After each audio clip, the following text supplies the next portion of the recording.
What is up, boys? Welcome back to the channel. So Sean O'Malley says he won against Merab Dvalishvili. He said he won rounds 1, 3, and 5. I think 2 out of the 3 judges gave him rounds 3 and 5, which I did as well, scoring it live. Round 5, I think everybody knows is his round. Round 3 was pretty close if I'm not mistaken. They all kind of blended together when I was watching it live, but round 1 was also something I was concerned about because I thought that he won round 1 as well, just off of damage. I know Merab got the takedown and he looked pretty fatigued to start round 2 or going back to the corner. But in my head I was like, oh, the rest of these rounds might not look so good. But I still thought he won.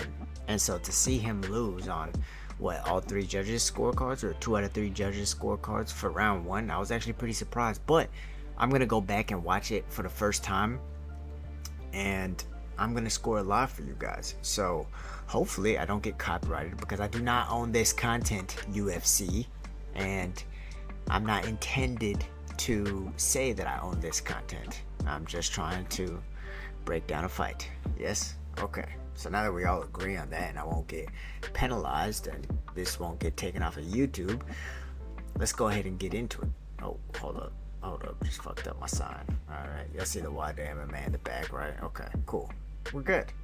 Let's go. So, I am going to be watching this without commentary because fuck the commentary. A lot of times that'll mess up your scoring. And the things we have to keep in mind, some of you have already seen how I break down the scorings of these fights, but yeah, there's 3 Ds that the judges look at: damage, duration, and dominance. Not many people know that.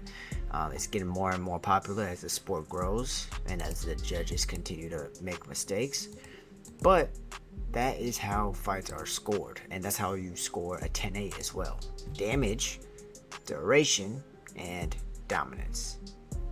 So going off of those, I'm going to talk you through how I'm watching this fight, what's going on during the fight, and give you guys a live breakdown or reaction. Alright, so right away Sean is pressuring him. Rob's feigning a shot, moving around on the outside. As he starts talking to Tim, Sean lands a kick, even though it was on the elbow. Not very effective. And Herb stops the fight. Also, Herb stopping the fight, I feel like played a role in Sean's game plan, just because I feel like he had him on the back foot. And now, as you could tell, they're taking place in the middle of the octagon. And Merab's now pressuring. Okay, they're about even now. 1 for 1 on kicks. Sean lands a body shot. Right cross to the body. Got a kick blocked from Merab. Another cross to the body lands. There's a little bit of red mark on that rib. A roundhouse kick to the body and misses the spinning wheel kick. Merab lands a low kick. So Sean's up right now. I can't tell if he landed or missed that body shot right there. They both connected. Sean to the body, Merab to the head. I still say Sean is up on points. So far, Merab's landed that leg kick and a left hook to the head. That was a bigger cross from Sean that snapped his head back. So far, Sean has landed a few clean body shots. Oh, he's managed and controlled the range better. He just landed that jab right there and a couple of blocked kicks. That was a good body kick from Merab that landed.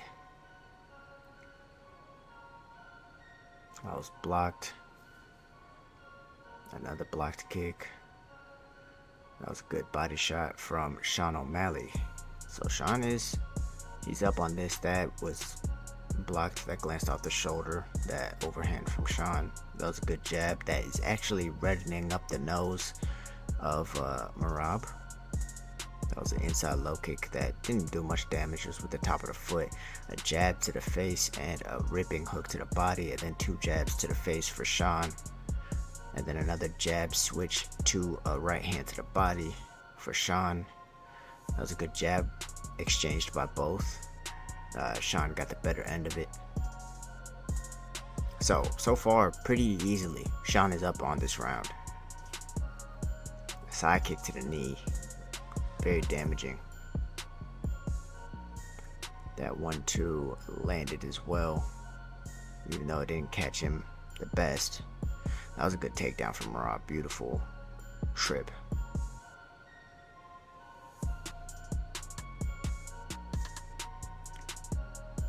Merab lands about 4 or 5 pretty decent shots.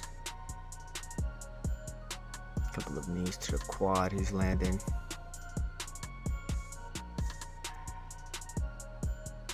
Now these aren't just regular knees to the quad. These are actually pretty damaging. He's getting some good leverage on these. And you can kind of add these up as like a little bit less than like a low kick. A couple of strikes there. Those didn't have too much behind it, but he did connect. So as far as where they're at, I'd say almost even as Sean lands a push kick. That push kick probably got Sean back up, but it's close. It's a close round. That was a good cross landed from Sean. A left hook lands from Merab and another takedown. There was one shot that landed from Merab on that ground as he drops for this guillotine. Good grip on the guillotine. Shouldn't really be choking Sean that much though. Just controlling his posture. Now, okay, let's pause right here. So there's 30 seconds left in the round. Let me run you through what I'm thinking. So as far as damage is concerned, Sean's done more damage. He reddened up the nose. He damaged the body, caused some bruising, landed a good teep. They both had a bunch of roundhouses blocked. He's landed a few shots to the head and to the body of Merab, while Merab couldn't really land anything on the feet at first other than that left hook to the head and slapping low kick with the top of the foot. Didn't really do much damage until he got him up against the cage. He landed those solid knees. He landed a couple of hard shots to the head and then a couple that didn't really do much damage. So very close right now, and Merab getting this takedown, it also makes it very close. It's not only scored off of damage. Remember, there's damage, duration, and dominance that you have to think about. And duration and dominance, I feel like, are the more, not controversial, but the harder criteria to score, because what is duration? Duration is, it can be if you have a very, very close fight, who's pressuring for longer, right? Or who's controlling for longer. Like this is ground control, right? Merab has him in a front headlock pressed against the cage. It's not really that big of a deal if you're looking at the fight and scoring it, but if they're very even on damage, it could play a big factor, right? Damage is number one, and then you have duration and dominance. Dominance is also who is in the better position, whether that's pressing, range control, or like the top position, right? Depending on what that top position is. Guard is pretty even if you're on the back, because you can actually probably do more damage from your back in guard than in top, unless you're like standing or something like that. So again, they're very even in this round so far. I would give the advantage of damage and duration so far to Sean O'Malley, because he was controlling more of the stand-up. He landed the harder shots, in my opinion. However, the dominance, it's been a very back and forth round now that he's gotten him down twice, and they're very close on the duration criteria because of this position right here. But Sean gets a 2-on-1, starts standing up. Okay, so less duration, less dominance. He landed a good left hook on that break, so that was good for Merab.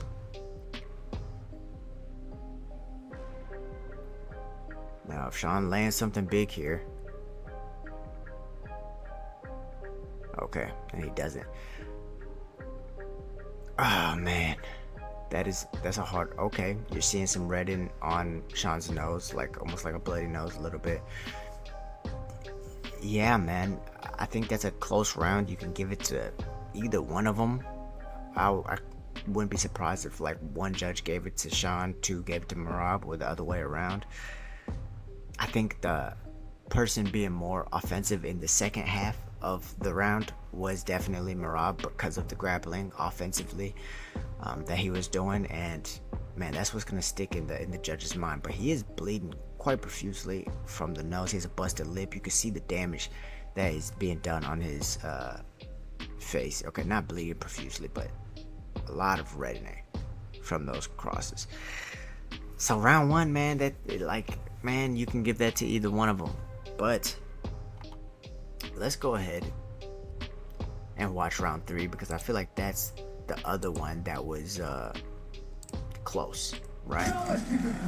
I keep going back. As we turn that bullshit off. So round three, Sean's breathing pretty heavy. They both look like they're wearing it a little bit. All right, let's go ahead and start scoring this. Some arid misses by Merab. If I had to say something right now, Merab is controlling the range a little better. He's kind of dictating where the range is taking place, but really nothing going on. Good low kick from Merab. That was a hard teep from Sugar.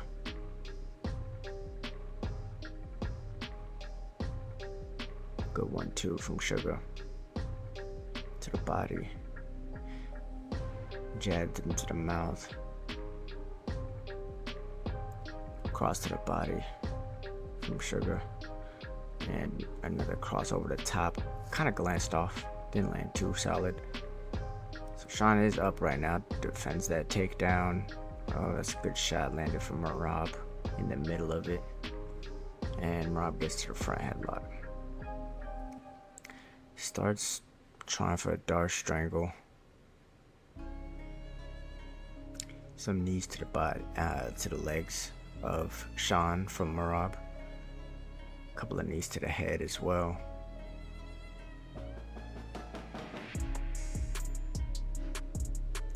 Merab's winning this round right now based off of those knees. And Sean escapes. A little lunging too from Sean. Looks a little fatigued. Body language isn't there. Okay, so right now there's a minute 50 left, and Merab is up. Ooh, that was a good knee to the lips. And Merab counters back with a cross. I'd say those were pretty even on damage. Merab's still up in the round based off those knees against the cage.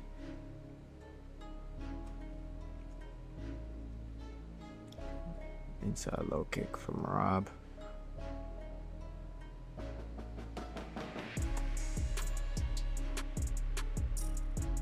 Oh, that was a good stepping cross from Sugar off the switch.